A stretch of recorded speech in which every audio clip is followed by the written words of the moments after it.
looks like a Muta harass is coming into the back here. It looks like a lot of those Hellions, or a lot of those Marines trying to take out those Mutas, but the Mutas are going to be able to do quite a bit of damage. Just moving around the base here, SiN might actually, yeah, it looks like he is going to have to pull back here, try and deal with this Muta harass. Yeah, and that's definitely a great harass here from Destiny. He's going to pull a lot of these units back, force these tanks out of position, and Destiny doing a pretty good harass here with these Mutas. As we always say, it's not about crippling your opponent with these kind of harassments. It's just about keeping your opponent on his or her toes. You want to make him feel like he's not safe. Make him play defensive, make him clam up, get all nervous, the sweaty palms on the mouse, misclick here or there, and that's all you need to do with these Muta harasses. You don't always have to kill 50 workers to make a harassment a success. So that's definitely a great play by Destiny there, really abusing the mechanics of these Mutas, very fast air units, this huge clump of Zerglings here ready to move around. You just have this Ling looking at this expansion. So right now, Destiny knows he has the expansion advantage.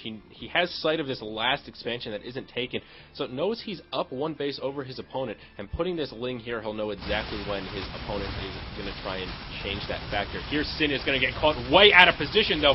Destiny breaking down these rocks. The rocks are down. SiN's entire army is here at his newest base, and this base is going to get destroyed. The Mutas hanging back to avoid damage from the missile turrets.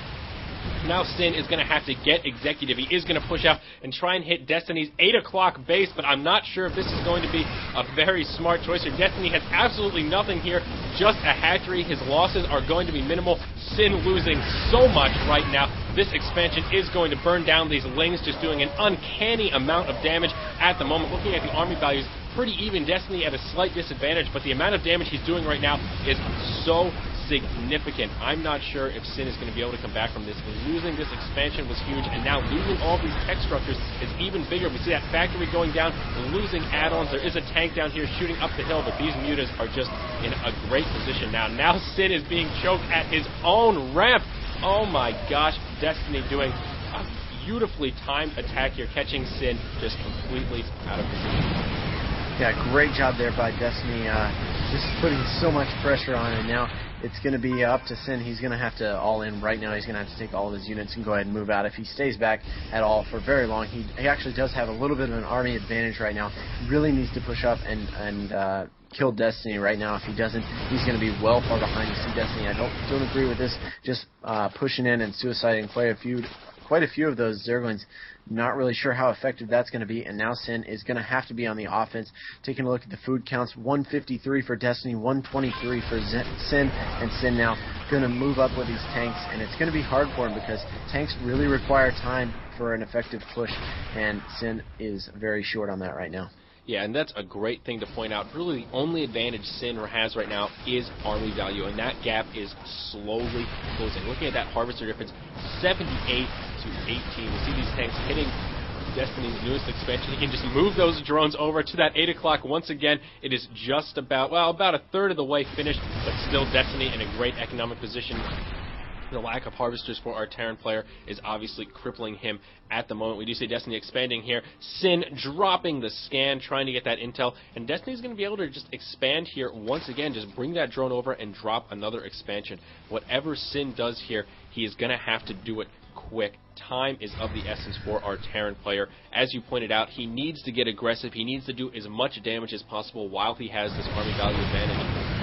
He's not going to be able to do a whole lot as far as damage is concerned once Destiny has the time to close this army value gap, and that gap is closing. We keep pointing that out, but that is really huge. SiN definitely has the capability to do some significant crippling damage to his opponent, and he is just not doing that.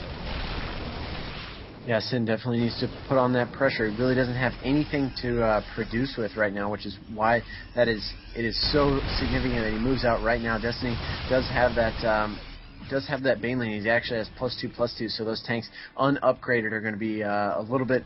They're not going to be able to deal quite as well with those Banelings as SiN would like, and Destiny now just going to move in for some more harass here. And I'm really not liking the play by SiN to just stay back and not do much. He did take out that hatchery, but really he can't delay this for much longer. Yeah, exactly. Right. Looking at the army value difference here, a little bit more exciting than the production tab at the moment, 4,500 to 5,300. It is getting closer. Destiny now just, as you pointed out, some Banelings could do some pretty serious damage here, and a lot of Banelings on the board for Destiny. 28 Banelings ready to make it rain on these Terran opponents. And here it is. Destiny may actually lose this expansion as well.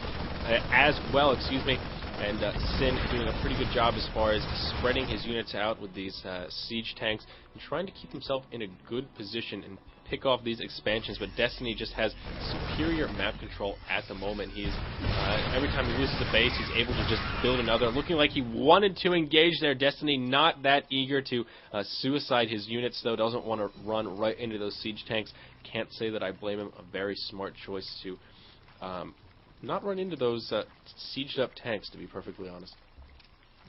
Yeah, and SiN doing a nice job actually keeping Destiny on one base right now, which is very, very significant. Destiny, like I said, only on one base, and SiN only on one base. So Destiny is going to have to control his units very, very carefully right now in order to end up winning this game. I think SiN. Much can be the same can be said for SiN right now. Just they all need to be very, very careful with their units. And Destiny now pushing forward with those mutas, wants to make sure he doesn't lose them. Quite a few medevacs out for SiN, and he needs to make sure he doesn't lose those. There comes one in the middle of nowhere right now, just getting some good scouting info. Yeah, and here it is. SiN caught a little bit out of position with these Marines. These Lings are going to be able to come in and do a lot of damage here. That base is just coming up for Destiny. SiN trying these old tricks to do what he can and pick these bases off. Destiny is getting a bit smarter as time goes on. He's splitting his army, preventing those Marines from doing the damage that they could have done there. And now SiN is definitely starting to feel the pressure. He is getting more aggressive here. He does have a fully loaded medevac dropping behind the rock. This could be rough for Destiny. He doesn't have any units back here to fend his natural. He needs to keep this natural alive. He is going to lose his Evo chamber. That is partially done. A level 3 upgrade. That is definitely a bit rough for our Zerg player. That level 3 upgrade will definitely help him quite a bit. He has plenty of mutas here, though. He is going to drop that medevac and be able to drop these Marines as well. A great pick from Destiny with those mutas. Great to be in that position. Maybe able to get a free tank here, and there it is. Beautiful pick from Destiny, doing a great job with these mutalisks, doing a fantastic job harassing his opponent. Once again, abusing the mechanic of those speedy units, just moving them faster than his opponent is, especially on creep. Not that mutas get speed boost on creep, but now SiN is fighting on creep, and this is perfect for a Baneling explosion. He's going for the surround. Oh, this is going to be huge. Those Banelings going in, not doing quite as much damage as he would have liked, but it looks like they did do just enough damage. SiN losing so many units here. All of these Marines very, very weak. Now Destiny is in the position that he wants to be. He has that huge army value advantage, the base advantage. This game is his. Destiny doing the impossible, turning it around, beating a Terran on a map that is not particularly Zerg friendly. Yeah, great job there. Like we said there, just picking off those tanks allowed those Banelings and Zerglings just to walk into the Terran army, and SiN really needed to keep his units bundled together while there weren't any Banelings there, and then as soon as the Banelings come, you really have to spread your units, and that is what makes playing this strategy a little bit hard against Baneling Muta Speedling. Yeah, exactly. And, you know, Destiny just did exactly the right thing in this situation. He took that advantage, and then even though he had that huge economic advantage, he realized he had that army value disadvantage, and he just waited for that golden opportunity. He waited for SiN to get anxious and just moved in. Got that beautiful surround, a nice Baneling explosion, and just made it happen. Very, very patient play from our Zerg player, and did a pretty good job in that last match. Pretty good is an understatement. Destiny definitely deserves some credit for that win. Jungle Basin is very rough for Zerg players, and SiN was in a very strong position. He just got caught so out of position when Destiny moved into his base, into his natural, and just didn't react quite as well as we would have liked. So definitely props to Destiny for that last